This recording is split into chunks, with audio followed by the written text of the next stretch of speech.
రెండవ దినవృత్తాంతముల గ్రంథం 13వ అధ్యాయము. రాజైన యరొబాము ఏలుబడిలో 18వ సంవత్సరమందు అబీయా యూదావారి మీద ఏలనారంభించెను. అతడు 3 సంవత్సరములు యెరూషలేమునందు ఏలెను. అతని తల్లి పేరు మీకాయ. ఆమె గిబియా ఊరివాడైన ఊరియేలు కుమార్తె. అబీయాకును యరొబామునకును యుద్ధము కలుగగా అబీయా 4 లక్షల మంది పరాక్రమశాలుల సైన్యము ఏర్పరచుకొని యుద్ధమునకు సిద్ధము చేసెను. యరొబామును 8 లక్షల మంది పరాక్రమశాలులను ఏర్పరచుకొని అతనికి ఎదురుగా వారిని యుద్ధమునకు వ్యూహపరచెను. అప్పుడు అబీయా ఎఫ్రాయిము మన్యమందుండు సెమరాయిము కొండ మీద నిలిచి ప్రకటించినదేమనగా, యరొబామా, ఇశ్రాయేలు వారలారా, మీరందరూ నాకు చెవియొగ్గుడి. ఇశ్రాయేలు రాజ్యమును ఎల్లప్పుడూ ఏలునట్లుగా ఇశ్రాయేలీల దేవుడైన యెహోవా దావీదుతోనూ అతని సంతతి వారితోనూ భంగము కాజాలని ఉప్పు నిబంధన చేసి దానిని వారికిచ్చెనని మీరు తెలుసుకొందురు గదా. అయినను దావీదు కుమారుడైన సొలొమోనుకు దాసుడును నెబాతు కుమారుడునగు యరొబాము పనికిమాలిన దుష్టులతో కలిసి లేచి తన యజమానుని మీద తిరుగుబాటు చేసెను. సొలొమోను కుమారుడైన రెహబాము ఇంకనూ బాల్యదశలో నుండి ధైర్యము లేనివాడై వారిని ఎదిరించుటకు తగిన శక్తి లేకున్నప్పుడు వారు అతనితో యుద్ధము చేయుటకు సిద్ధమైరి. ఇప్పుడు దావీదు సంతతి వారి వశముననున్న యెహోవా రాజ్యముతో మీరు యుద్ధము చేయ తెగించెదమని తలంచుచున్నారు. మీరు గొప్ప సైన్యముగా ఉన్నారు. యరొబాము మీకు దేవతలుగా చేయించిన బంగారు దూడలను మీ యొద్ద ఉన్నవి. మీరు అహరోను సంతతి వారైన యెహోవా యాజకులను లేవీలను త్రోసివేసి అన్యదేశముల జనులు చేయునట్లు మీ కొరకు యాజకులను నియమించుకొంటిరి గదా. ఒక కోడెతోనూ 7 గొర్రె పొట్టేళ్లతోనూ తన్ను ప్రతిష్ఠించుటకై వచ్చు ప్రతివాడు దైవములు కాని వాటికి యాజకుడగుచున్నాడు. అయితే యెహోవా మాకు దేవుడై ఉన్నాడు. మేము ఆయనను విసర్జించిన వారము కాము.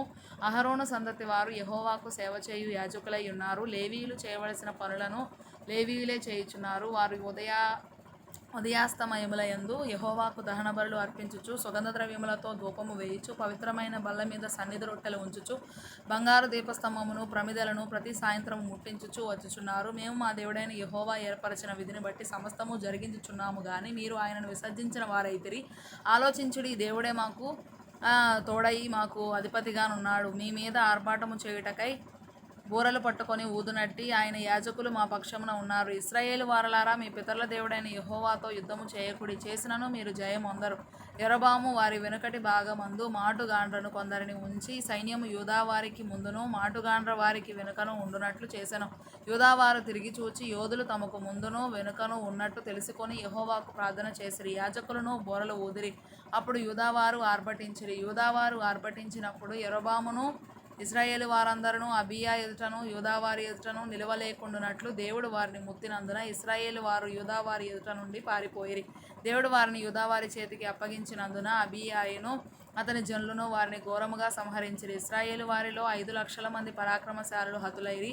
ఈ ప్రకారం ఇశ్రాయేలు వారు ఆ కాలమందు తగ్గింపబడిరి గాని యూదావారు తమ పితరుల దేవుడైన యెహోవాను ఆశ్రయించిన హేతువు చేత జయమొందిరి. అబీయా యరొబామును తరిమి బేతేలును దాని గ్రామములను ఏషానాను దాని గ్రామములను ఎఫ్రోనును దాని గ్రామములను పట్టుకొనెను. అబీయా బ్రతికిన కాలమున యరొబాము మరలా బలము పొందలేదు. యెహోవా అతని ముత్తినందు చేత అతడు మరణం పొందెను. అబీయా వృద్ధి నొందెను. అతడు 14 మంది భార్యలను వివాహము చేసుకొని 22 కుమారులను 14 కుమార్తెలను కనెను. అబీయా చేసిన ఇతర కార్యములను గూర్చియు అతని చర్యను గూర్చియు అతని కాలమున జరిగిన సంగతులను గూర్చియు ప్రవక్త అయిన ఇద్దో రచించిన సటీకా గ్రంథమునందు రాయబడి ఉన్నది.